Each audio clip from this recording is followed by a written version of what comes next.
Agustín Dero llevaba 3 meses catalogando los reyes de esclavos de la ciudad cuando algo hizo que sus manos empezaran a temblar sin control. Una sensación que no provenía del calor húmedo de Nueva Orleans ni del polvo acumulado en los chivos, sino de la certeza de haber tropezado con algo que no debía existir. El sello del juzgado municipal le había entregado un libro de contabilidad descolorido, fechado en julio de Ichenbadbek Siyuni, y allí, con una caligrafía meticulosa y fría, aparecían los rodas de nacimiento de 17 niños esclavizados, todos nacidos en un lapso de apenas 3 meses. Turnos presidentes de plantaciones distintas y todos descritos con la misma anotación inquietante. Notable parecido con ciudadano prominente, sin nombre, sin aclaraciones. Solo esa frase repetida una y otra vez, como si alguien hubiera querido ver a Constancia sin atreverse a escribir la verdad completa. Y lo más perturbador era que alguien había intentado quemar esa página césica, deteniéndose apenas antes de destruirla por completo. Antes de continuar con lo que Agustín encontró en esos chivos, permíteme preguntarte algo. ¿Alguna vez te has preguntado qué secretos puede estar ocultando tu propia ciudad? Deja un comentario diciendo desde qué país, estado o ciudad nos escuchas, y si estás listo para descubrir uno de los escándalos más oscuros y cuidadosamente enterados de la historia estadounidense. Suscríbete ahora, porque lo que vamos a revelar cambiará para siempre tu forma de ver el sur anterior a la guerra civil. Agustín Dero no había sido enviado a Nueva Orleans para contra nada controversial. La Sociedad Histórica de Massachusetts lo había mandado en la primavera de Ichenbadbek con una misión simple y aparentemente inocente: documentar los resultados administrativos de la ciudad antes de que el tiempo y la humedad los destruyeran por completo. Y a sus 43 años era conocido por su cantirón metódico, su discreción y su capacidad para manejar asuntos delicados sin levantar ruido, cualidades que lo habían convertido en el investigador preferido para casos sensibles. Ya había desenterrado escándalos familiares, matrimonios ocultos y deudas olvidadas, pero nada lo había preparado para lo que aguardaba en los chivos del Tribunal Civil de Nueva Orleans. En viaje al sur duró 6 días, en tren, y Agustín recordaría siempre cómo el paisaje cambiaba lentamente frente a la vente. Las ciudades ordenadas del noreste Danda pasó a grandes extensas y luego a una tierra más salvaje y desbordada. Y cuando llega a Luisiana, el aire mismo parecía diferente, espeso, dulce y cargado de decadencia. Nueva Orleans lo recibió con lluvias cálidas que inundaban las calles y hacían correr a las ratas por las alcantarillas. Y la pensión de la calle Dauphine, donde se alojó, olía a mojo y café rancio. Su dueña, una viuda llamada la señora Fontino, lo miró con ojos oscuros y atentos cuando mencionó su trabajo en el juzgado, y le advirtió con voz suave y acento criollo que tuviera cuidado con lo que desenterrara, porque esa ciudad guardaba secretos por una razón, y algunas cosas estaban destinadas a permanecer bajo tierra. Advertencia que Agustín descartó con una sonrisa educada, convencido de que los hechos y los culamientos estaban por encima de supersticiones. El juzgado era un edificio imponente de columnas antiguas, ennegrecidas por el tiempo y la humedad, con pasillos que resonaban Bajo cada paso y un aire denso, impregnado de papel viejo y madera podrida, el secretario actual, un hombre delgado llamado Tibido, de dientes amarillentos y un tic nervioso en los dedos, pareció casi aliviado cuando Agustín solicitó excepción a los reyes de esclavos del periodo anterior a la abolición. Nadie mira eso desde hace décadas, le dijo, mientras lo guiaba por unas escaleras estrechas hacia un sótano con olor a mojo y flores marchitas. La ciudad ha seguido adelante para que remover esos viejos. A lo que Agustín respondió que la preservación histórica era esencial. Aunque Tibido lo interrumpió con frialdad, esos papeles dicen que fuimos monstruos. Pero mir si quiere, solo no espere agradecimientos. El accio subterráneo era más grande de lo esperado. Salas enteras de estanterías repletas de libros, mapas y comienzos sueltos, algunos bien organizados y otros sumidos en el caos. Y Agustín comenzó como siempre, revisando metódicamente facturas de venta, transferencias y gerencias. Es sí, el esqueleto burocrático de la esclavitud conservado con una precisión clínica.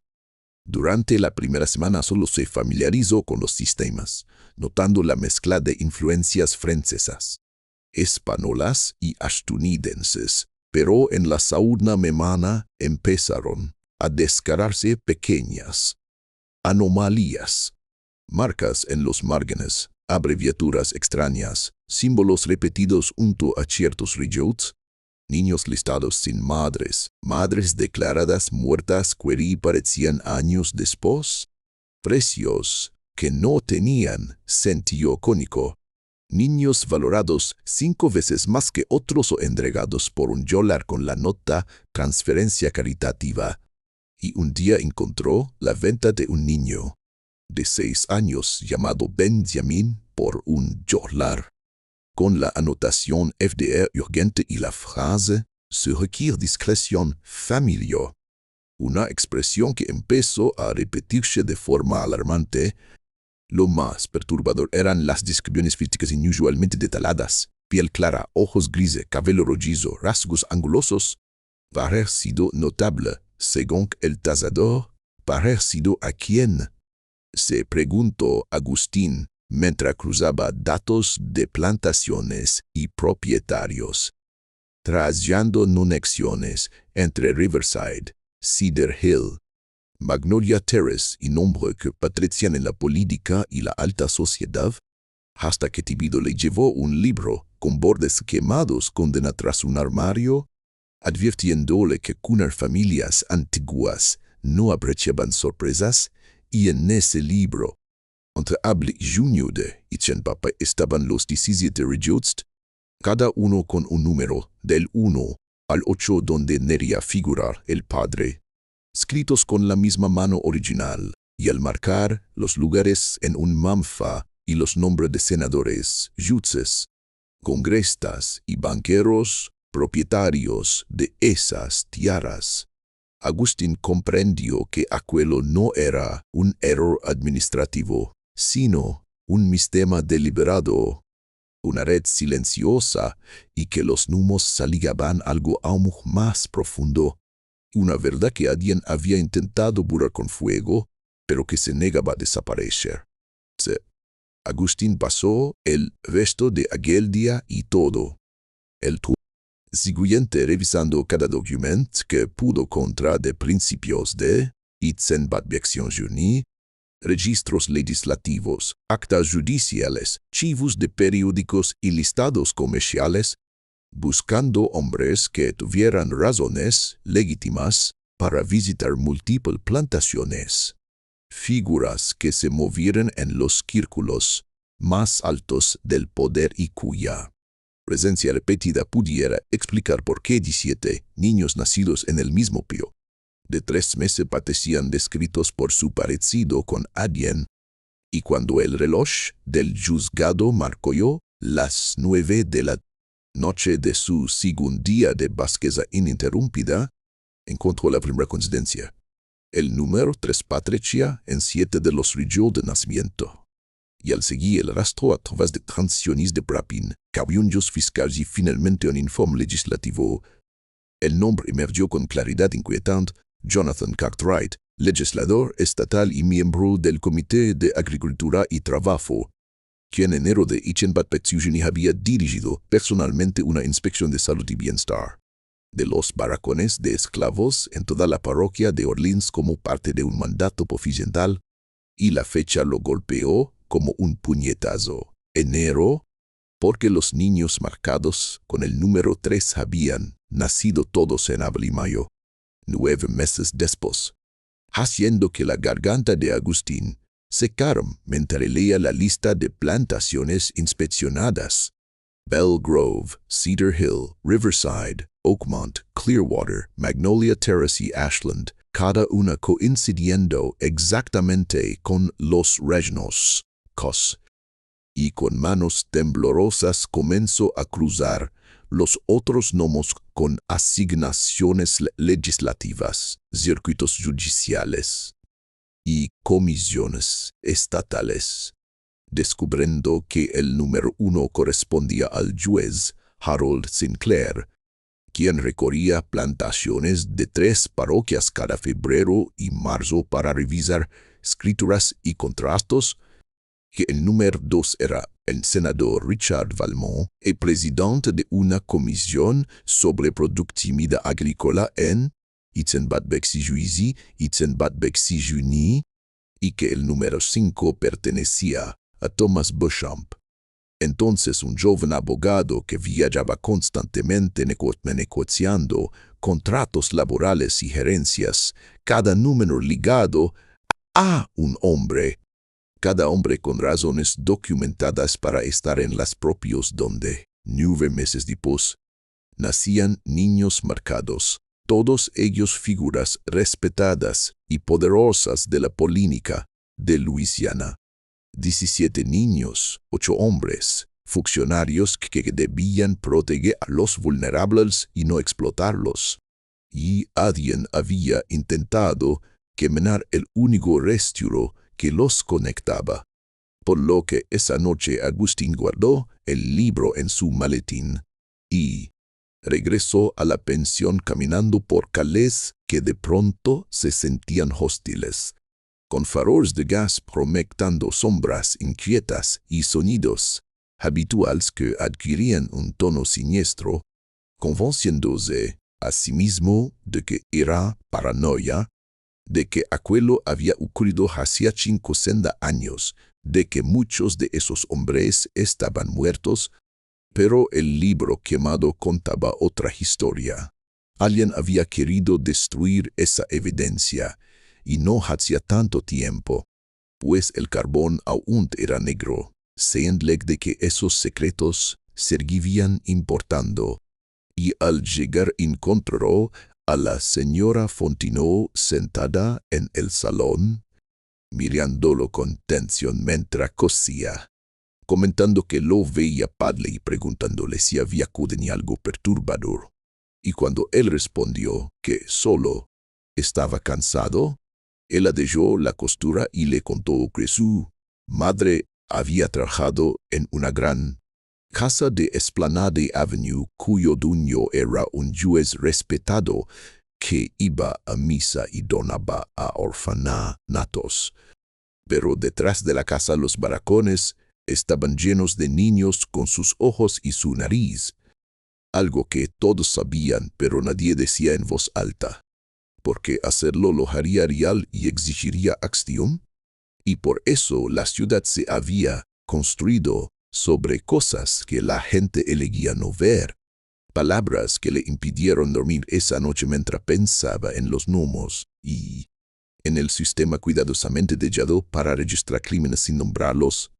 Preguntó Scrooge quién lo había creado y quién más sabía leerlo, y a la mañana siguiente volvió a los chivos con urgencia renovada, ampliando la seno a toda la dando de Ichien Batbek Sijirzi. Luego, a los años 30, encontrando que el patrón se repetía durante décadas, no todos los años, pero con suficiente regularidad para descartar la coincidencia, grupos de nacimientos tras visitas oficiales, descripciones físicas detalladas como retratos codiatos, y en Itzenbabek Sanjbaj 12 niños marcados en Itzenbabek Sijir 19, en Itzenbabek Sionjuwons, en Itzenbabek Sionjusnikins. Siempre el mismo esquema, lo que llevó a Agustín a calcular que podían existir más de 200 niños registrados de esa forma, y probablemente muchos más sin marcar o cuyos cabellos se habían destruido, comprendiendo que no se trataba de casos aislados, sino de un sistema organizado protegido por la burocracia, trabajando entonces con una intensidad febrilmente recibido le traía paquetes sin decir palabra. Hasta que un día el encendió confesó que su abuela había trabajado en Magnolia Terrace y que las jóvenes aprendían a esconderse cuando llegaban las inspecciones, y que a las que no podían ocultarse las vendían después para borrar la evidencia, llamando a esos niños fantasmas porque existían y no existían al mismo tiempo, invisibles para la prensa que nunca escribió nada porque los editores, políticos y plantadores eran las mismas personas. Y cuando tímido se fue Agustín quedó solo pensando en cuanto de la historia era lo que se escribía y cuánto lo que se decidía ignorar, decidido a buscar ahora en los archivos de los periódicos cualquier mención, por mínima que fuera, que confirmara el silencio que había protegido todo aquello. Los periódicos se llamaban The Times, Picayune, Daily Crescent, The True Delta, Commercial Bulletin. Y durante décadas Nueva Orleans había sido una ciudad de tinta y titulares, con publicaciones rivales que cubrían desde el tráfico marítimo hasta los chismes de la alta sociedad.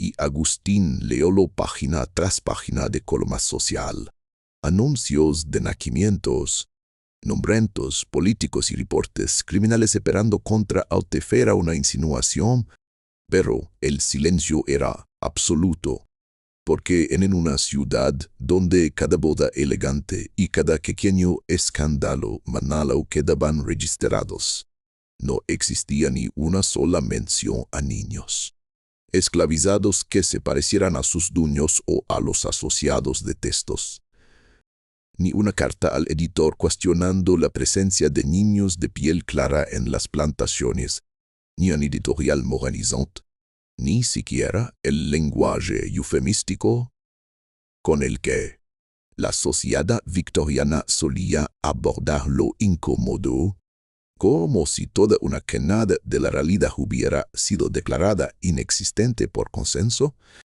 Al mirar con tensión, Agustín empezó a notar otros patrones, historias que parecían una sola vez y luego desaparecían, como un breve artículo de mayo de Itzenbabek Sunju sobre disturbios en una plantación de la parroquia de Chant, Charles, donde trabajadores esclavizados se negaron a laborar y lanzaron acusaciones.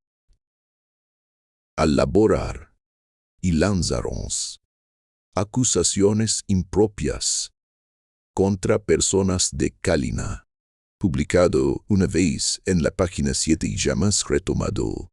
Algo extraño para un periódico que solía seguir cada amenaza al orden social y al busca en los registros judiciales no encontró juicio, resolución ni seguimiento.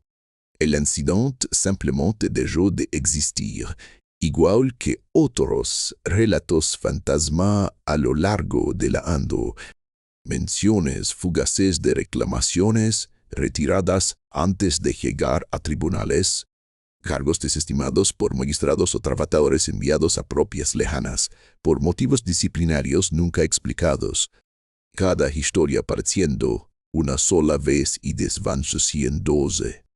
prueba de que alguien había estado silenciando todo aquello de forma sistemática, lo que llevó a Agustín a una pregunta inquietante mientras avanzaba el verano: ¿por qué conservar los registros de nacimientos si los periódicos podían controlarse y los juicios desaparecer? ¿Por qué mantener libros tan detallados que documentaban exactamente lo que querían ocultar? Y la respuesta llega de una fuente inesperada cuando, a mediados de agosto, en un día sofocante, un joven bien vestido pidió verlo por su nombre, con ropa de buena calidad cuidada con esmero, piel castaña clara y rasgos definidos, que se presentó como Jacques Le, agente privado de investigaciones. Y esa noche se reunieron en un café discreto donde le llevó cartas, fotografías y genealogías cuidadosamente organizadas, preguntándole a Agustín si podía confiar en él y qué pensaba hacer con lo que estaba encontrando, porque si solo buscaba escándalo académico sería inútil, y Agustín admitió que no lo sabía aún, pero que aquello documentaba crímenes sistemáticos que debían preservarse.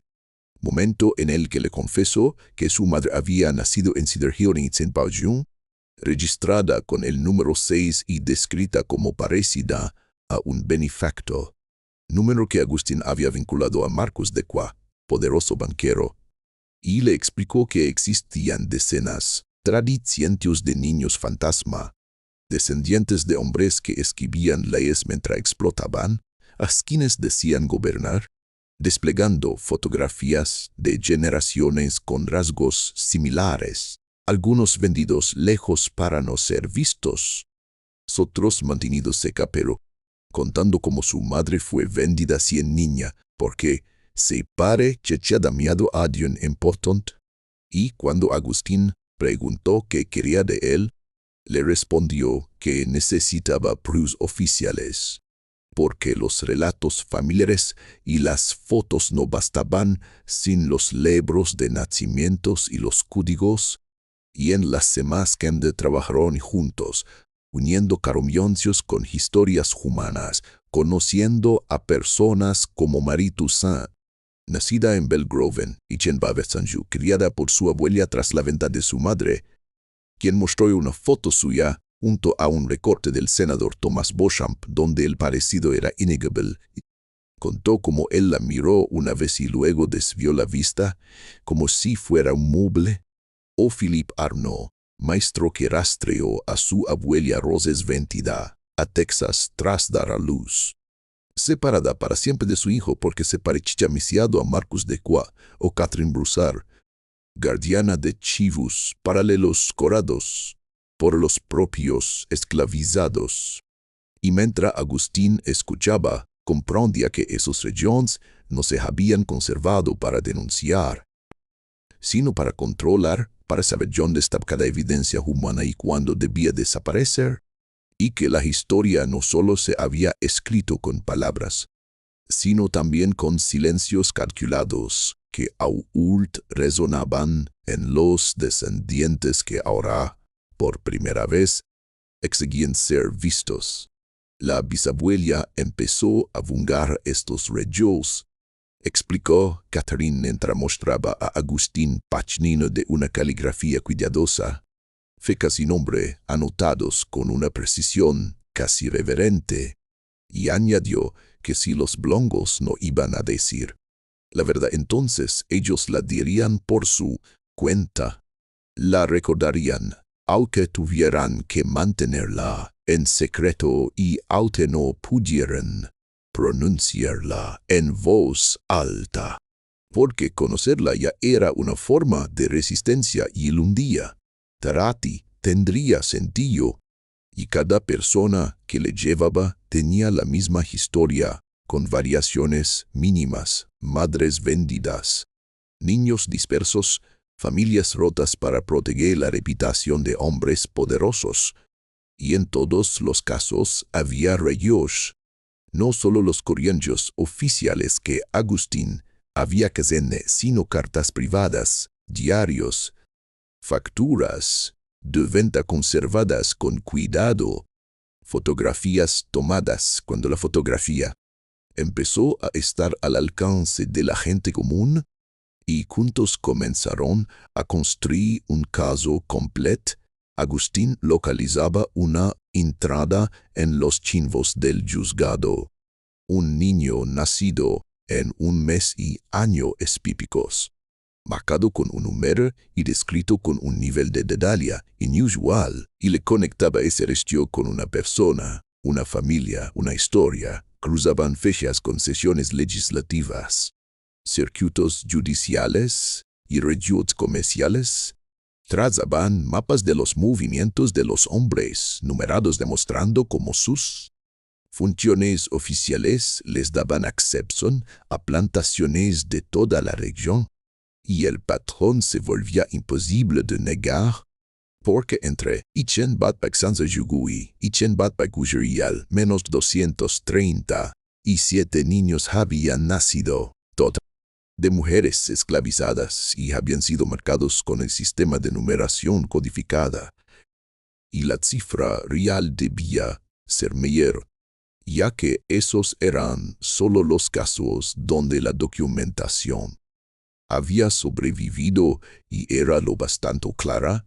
Pero el hallazgo más perturbador llega cuando empezaron a rastrear el zoo de las madres, pues Agustín había notado desde el principio tasas de mortalidad inusualmente altas entre mujeres esclavizadas en el año posterior a esos nacimientos, y al cruzar nombre con yute de venda, manifiestos de barcos e inventarios de plantaciones, descubrió algo mucho más oscuro.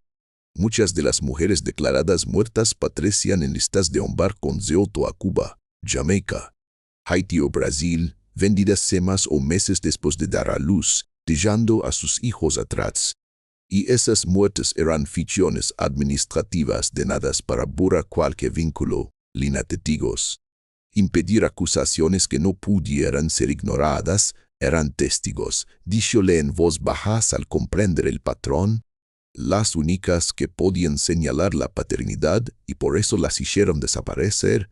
Y Agustín encontró facturas de venta marcadas como transporte especial o traslado urgente, con impresiones que revelaban pánico más que cálculo canuncio.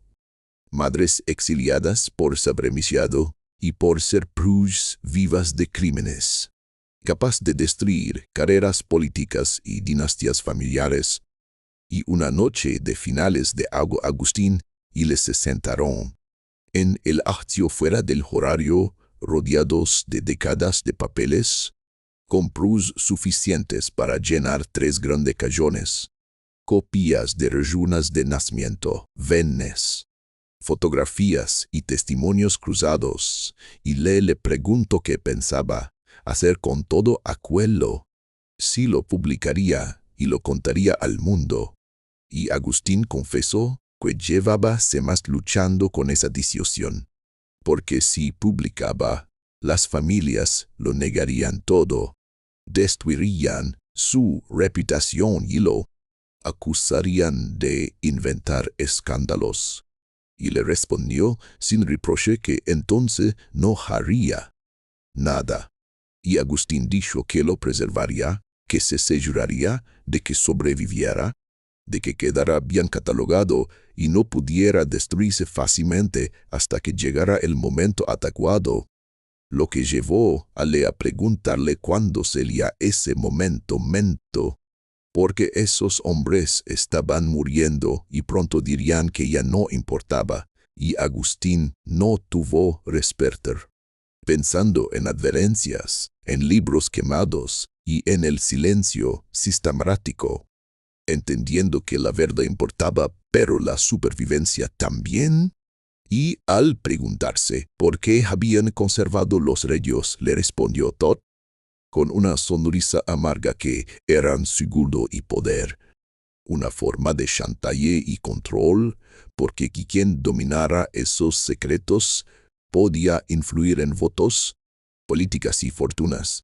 Y esa noche Agustín no durmió pensando en el poder del silencio y en la maquinaria que había ocultado esos crímenes durante décadas, hasta que en septiembre notó que los seguían siempre el mismo hombre con abrigo gris partiendo en distintos lugares, lo que llevó a tomar precauciones, variar encuentros, duplicar conjuntos y esconder copias. Mientras Tímido se mostraba cada vez más nervioso, hasta confesar en un susurro que las familias sabían lo que estaba haciendo y que a su abuelo, antiguo ensleo del actio, lo habían cancionado muerto en el río tras intentar revelar esos secretos, enseñándole a preservar y calar hasta que llegara alguien imposible de intimidar, alguien que pudiera marcharse con la verdad, y Agustín entendió que se había vuelto peligroso, por lo que escribió a la Sociedad Histórica de Massachusetts enviando copias desde distintos lugares. Pero la respetaron regada de otro modo, cuando hombres bien vestidos aparecieron en la pensión, presentándose como representantes preocupados por la reputación histórica de Luisiana, educados pero firmes, insinuando que había malinterpretado carumillos antiguos, y Agustín respondió con cuidado que las conclusiones se basaban en patrones claros. A lo que el hombre de cabello platado sonrió diciendo que solo había encontrado tácticas administrativas inusuales de hacía 50 años. Había pasado tanto tiempo trabajando entre archivos, cartas, fotografías y testimonios, que Agustín se encontraba atrapado entre la evidencia y la prudencia, entre la historia y la supervivencia. Y aquella tarde, mientras los hombres de cabello platado lo presionaban con suavidad calculada, no pudo evitar sentir el peso de todo lo que había descubierto. Señor Devo ha notado que ciertos niños son descritos con daña, que ciertas transacciones siguen patrones, pero está interpretando esos patrones con una mirada moderna, imponiendo significados que tal vez nunca existieron. Dijo uno de ellos con calma y continuó: usted tiene gnomos al lado de los nombres raro de nacimiento, pero nada que conecte esos gnomos a individuos específicos, salvo su pretensional especulación. ¿Y la especulación, señor Devo, no es historia? Y luego le argieron dinero, mucho dinero, presentado como estipendio de insignia de una fundación filantrópica interesada en preservar la historia de forma precisa. $5,000 para concluir su trabajo y regresar a Massachusetts, otros 5,000 al publicar sus hallazgos, eso sí, centrados en las prácticas administrativas y no en acusaciones, sin pruebas contra individuos fallecidos que no podían defenderse. Agustín rechazó, omiendo la oferta, volvió a rechazar, y entonces su tono cambió. Señor Devo está examinando eventos de hace medio siglo. Todos los directamente involucrados están muertos o casi, y los esclavizados que intenta defender han sido libres durante 30 años. ¿Qué Brusustío tiene remover vías heridas? ¿Destruir la reputación de familias que buscan avanzar? Agustín respondió con firmeza: la verdad cumple su propósito. La verdad importa. Y el hombre sonrió con una expresión que se desvanecía en frialdad. La verdad es lo que decidimos recordar. La historia es lo que se escribe y se cree. Es Dios de Dios que estudia sus anomalias, administrativos, peculiaridades. Usted ve patronos que no existen, cría escándalo donde no hay. Y Agustín replicó con voz contenida: veo evidencia de violaciones sistemáticas y destrucción deliberada de familias. Veo hombres poderosos que usaron sus posiciones para cometer crímenes y luego emplearon su influencia para borrar cualquier resto de conocimiento público. Y el silencio que siguió fue denso, pesado, mientras el hombre de café lo platado se levantaba, con movimientos deliberados, y dijo: «Estaría muy lejos de Massachusetts, señor Devo, muy lejos de casa. Esta ciudad puede ser peligrosa para los forasteros que no entienden cómo funcionan las cosas. Los accidentes suceden, la gente sale lastimada, y si esas personas han hecho acusaciones contra familias prominentes, ¿va a creerlas? ¿Y si a quién no importará?» Después de que se fueron, la señora Fontenot emergió de la cocina con el rostro grave. «De ser cuidadoso. Esos hombres no lanzan amenazas vacías, sé cómo son.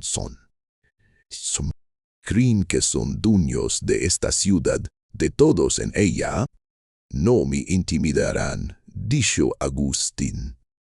Aunque sus manos temblaban. «No es intimidación, es poder», replicó ella, sentándose frente a él.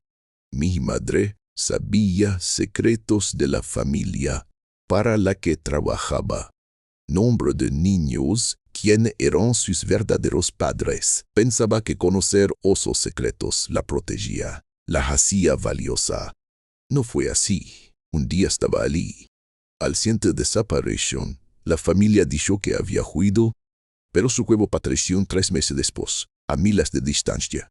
Nadie investigó, nadie se preocupó porque ella era nadie y ellos eran alguien. Las amenazas funcionaron.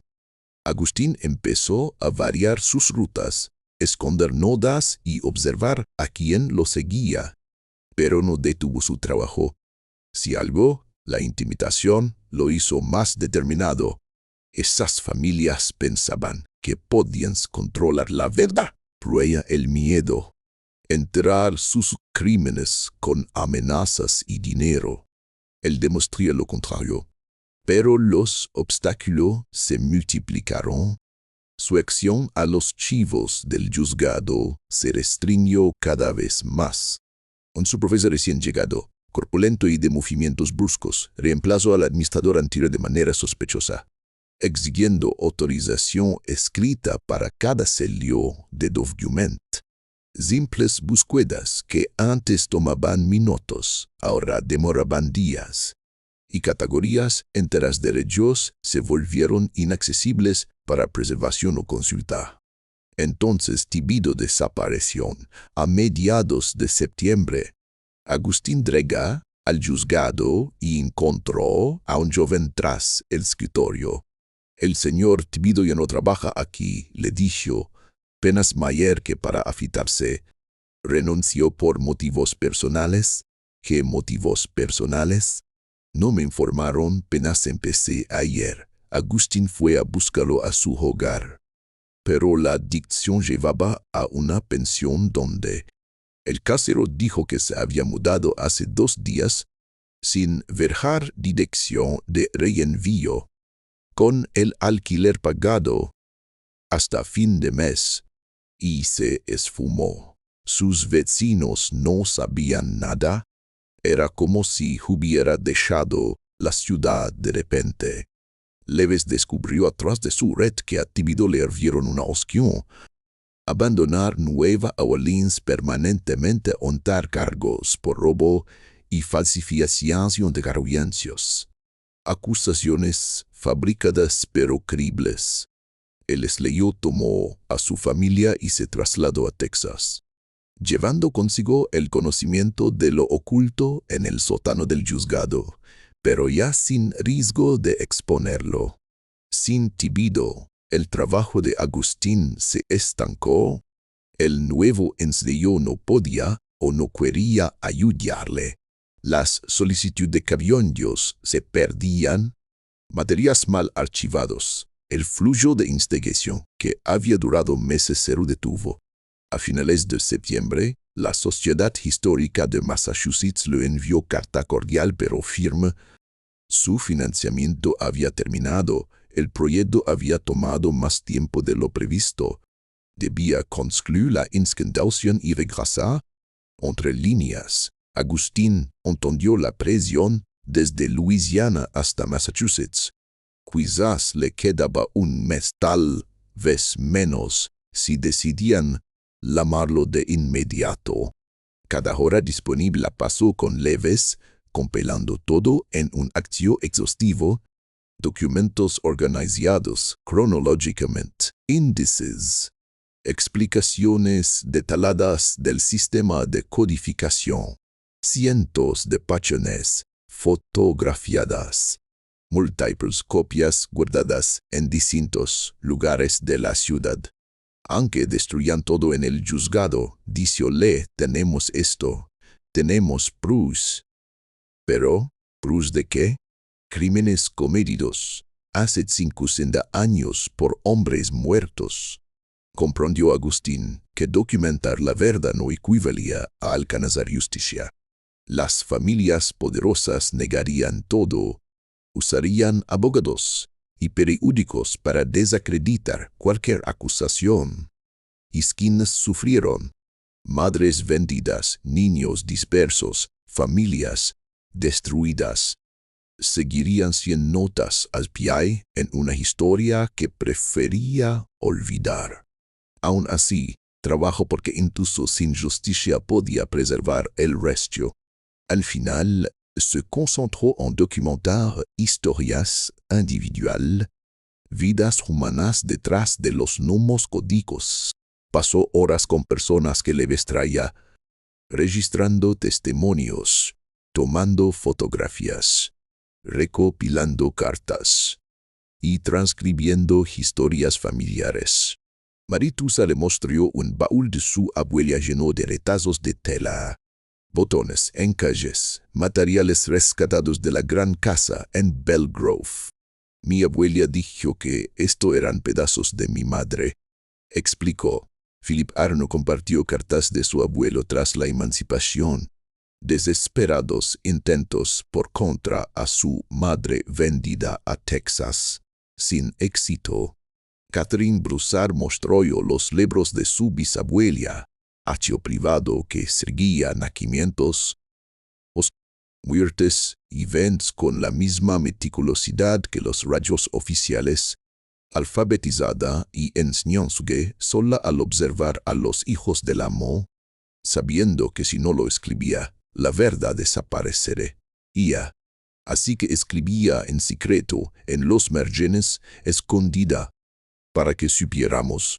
Estas historias eran la verdad que los registros oficiales nunca pudieron capturar. Los números códigos documentaban crímenes, pero no el costo humano.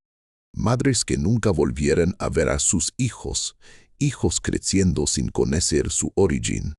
Familias destrozadas por quienes los veían como propiedad. La última noche en Nueva Orleans, Leves lo llevó a un cementerio en el barrio TMA, entre tumbas lujosas con nombre de familias prominentes, hasta llegar a una sección de marcadores simples, muchos sin nombre, algunos solo cruces de madera desmoronándose en la humedad. Aquí es donde terminó mucha gente, dijósle. Los niños fantasma que no sobrevivieron o murieron sin que nadie los reclamara. Se arrodilló junto a un marcador, quitó joyas caídas, madera desgastada, pintura desvanecida, pero la fecha era legible y Chenbatbaxiyunita, nada más. Mi madre está enterrada aquí, díjole en voz baja. Murió hace 5 años. Podría haberla enterrado mejor con lápida, pero quiso estar aquí con los demás, con quienes compartían su historia y secretos. Nunca quiso hablar de su padre, dijo que reconciliaría la vergüenza. Milagre permaneciera sin decirse. Podía pretender que no la definía, pero la definía y a todos nosotros. Somos hijos de crímenes que nadie quiere recordar. Me aseguraré de que los reyes sobrevivan, prometió Agustín. ¿Alguien debe saberlo? ¿Publicará? Preguntó Lesa. Agustín llevaba meses debatiéndose. La publicación significaría destrucción profesional. Demandas y amenazas, tal vez nada. Las familias poderosas negarían todo, usarían recursos para suprimir la historia. Pero el silencio significaba permitir que ganaran, que continuara la arquitectura del encubrimiento. No lo sé, admitió, pero lo preservaré. Y cuando llegue el momento al adecuado, cuando no pueda ser suprimido, si la verdad saldrá a la luz. En octubre de Itzenbad-by-Curjuit, Agustín dejó Nueva Orleans con 3 baúles llenos de cariñosos, fotografías y testimonios. La ciudad pareció exhalar al verlo partir, aliviada de la presencia incómoda del investigador. La verdad, sin embargo, no salió a la luz en su vida ni por décadas después. Regresó a Massachusetts decidido a publicar un relato completo para forzar un ajuste de cuentas con los crímenes documentados. Pero los obstáculos fueron insuperables. Editoriales rechazaron la obra de inmediato, demasiado incendiaria, con fuentes insuficientes, susceptibles de demanda.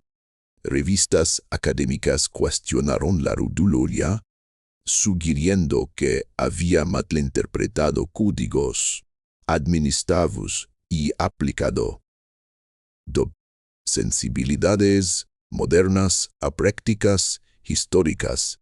No puede probar la paternidad, escribió un editor, solo tiene residuo de nacimiento y nomos. La conexión con hombres espicos es especulación, no hecho.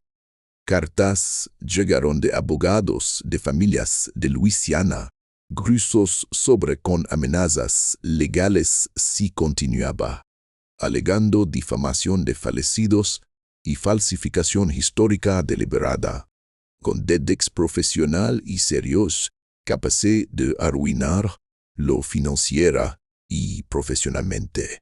La Sociedad Histórica de Massachusetts, presionada por donantes del sur, le pidió discretamente abandonar el proyecto, agradeciendo su dedicación y sugiriendo centrarse solo en prácticas administrativas y religiosas, dejando de lado interpretaciones inflamatorias. Al negarse, le ordenaron una ausencia indefinida sin sueldo. Mencia claro: detenga la instigación o pierda su puesto. Agustín pasó 5 años trabajando de manera independiente, viviendo de sus ahorros, cada vez más aislado, contactando periódicos e intentando que periodistas investigativos retomaran la historia. Incluso los reformistas dudaban. Tienen años todos los involucrados muertos o moribundos. Cool es el interés público, decían. Intentó organizaciones abolicionistas, pero ellos también eran cautelosos. Nos hemos movido hacia el futuro. Lo pasado no ayudará a los vivos.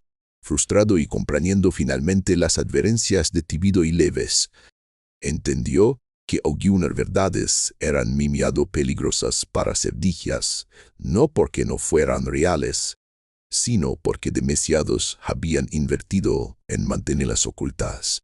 La maquinaria del silencio era demasiado poderosa, demasiado arregada, demasiado bien financiada para un investigador con calles de carencias. En Itzenbad-by-Curjuit llegó la noticia de que 2 de los hombres que había numerado, el juez Sinclair y el senador Valmont, habían muerto con pocos meses de diferencia. Sus obituarios en los periódicos de Nueva Orleans eran elogios brillantes a su servicio público, virtud cívica y dedicación familiar. Hombres que habían moldeado la escena legal y política de Luisiana. Ninguna mención de los niños dispersos por las plantaciones, de las madres vendidas, de los crímenes cometidos bajo el manto de la autoridad profesional. Agustín escribió cartas a los editores sellando lo que los obituarios omitían, pero ninguno fue publicada. En Ichenbatbekyojulop, Jacques le escribió desde Nueva Orleans con una carta breve y devastadora. El juzgado había sufrido un incendio pequeño, contundente rápidamente por los bomberos, pero que destruyó la sección donde se guardaban los reliquios de los esclavos. Arson, ciertamente, aunque profesionalmente nadie lo diría. Intenté ver que sobrevivió, escribióle. Todo lo que copiamos son los únicos reliquios que existen ahora. Si no los preservas, si no encuentras una manera de darles importancia, nadie sabrá jamás que esto ocurrió. Agustín había mantenido los coramuncios en un almacén en las afueras de Boston, cuidadosamente catalogados y guardados en archivadores a prueba de fuego. Tras recibir la carta de Le, dedicóse más a organizar todo en un único acto comprensivo: carrumientos originales, fotografías, testimonios, su prone asnanis detallado de los patrones y códigos. Donó el acto a la Sociedad Histórica de Massachusetts con instrucciones estrictas. Debía permanecer celado durante 50 años, liberado solo cuando todos los involucrados estuvieran muertos. Cuando la verdad pudiera emerger sin destruir a personas vivas.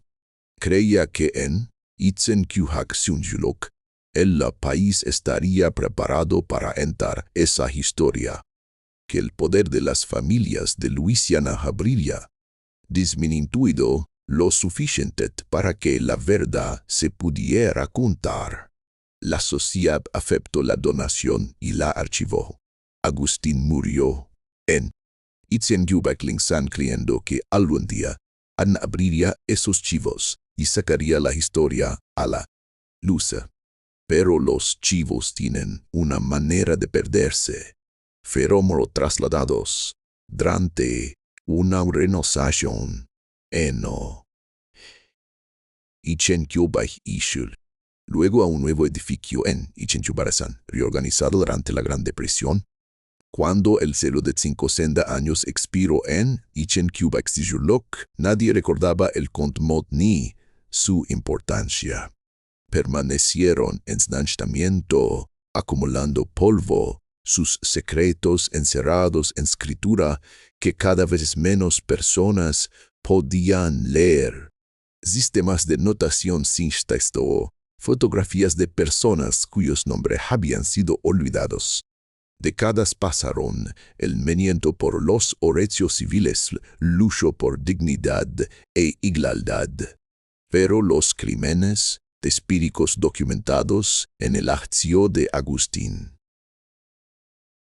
permanecieron ocultos.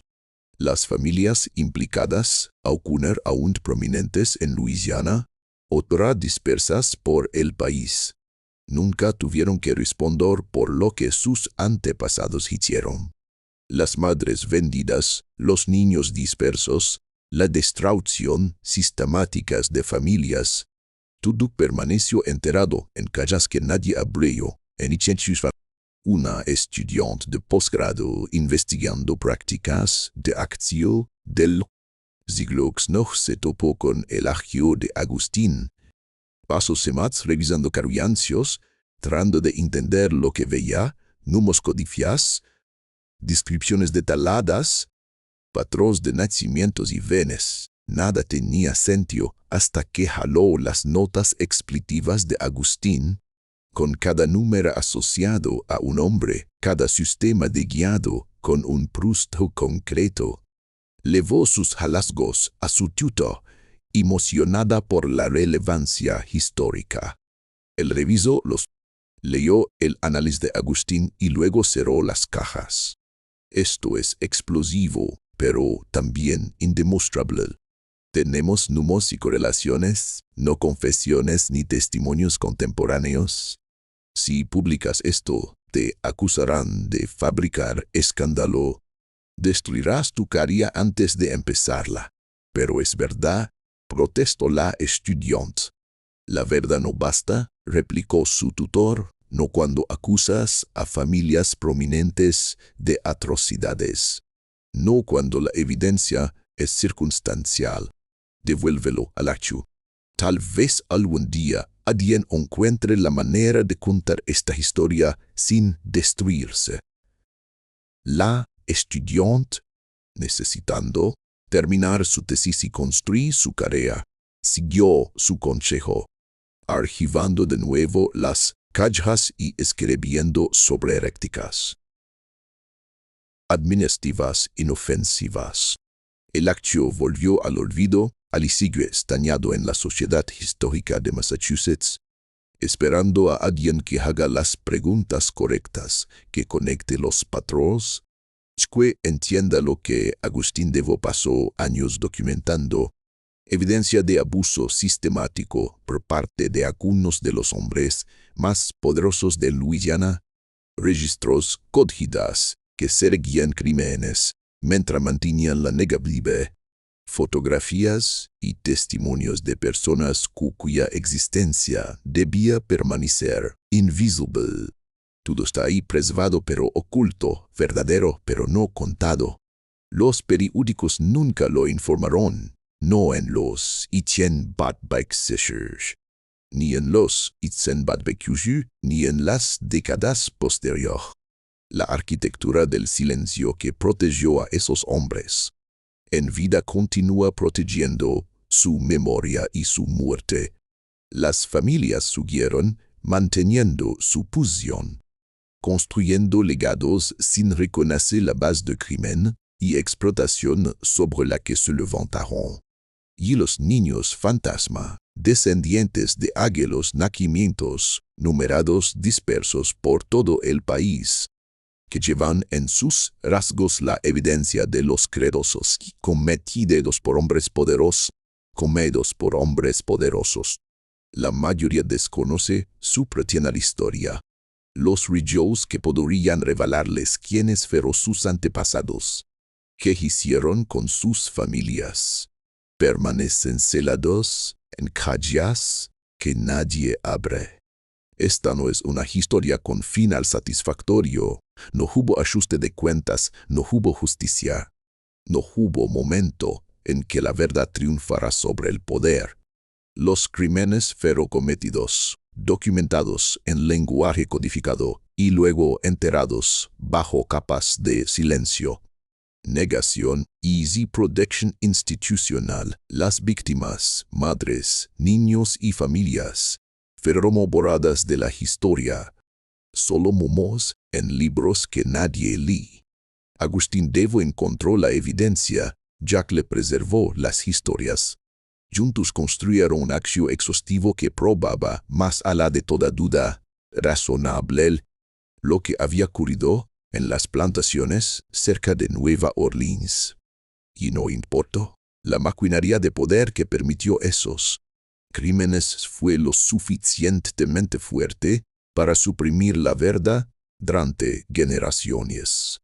Tal vez algún día eso cambie. Tal vez alguien abra esas cajas, conecte los patrones, cuente la historia de los niños fantasma que se parecían a senadores y jueces. Tal vez las familias finalmente vencen lo que sus antepasados hicieron. Tal vez los periódicos que ignoraron estos crímenes durante tanto tiempo finalmente los publiquen. Pero no contaría con ello, porque la lección de esta historia no es que la verdad siempre salga a la luz. Es que el poder protege al poder, que el silencio puede ser más duradero que la piedra, y que algunos crímenes se cometen tan abiertamente, documentados tan meticulosamente, que ocultarlos solo requiere que todos acuerden no mirar. ¿Y tú qué piensas de esta historia? ¿Os crees que todo fue revelado, o aún hay secretos enterrados en los archivos de las viejas ciudades del sur? ¿Y hay historias que tu prepinal comunidad ha decidido olvidar? Verdades demasiado incómodas para reconocer. Déjanos tu comentario abajo. Si disfrutas de este relato y quieres más historias oscuras como esta, dale like, comparte, suscríbete y activa la campanita para no perderte en nuestros próximos videos.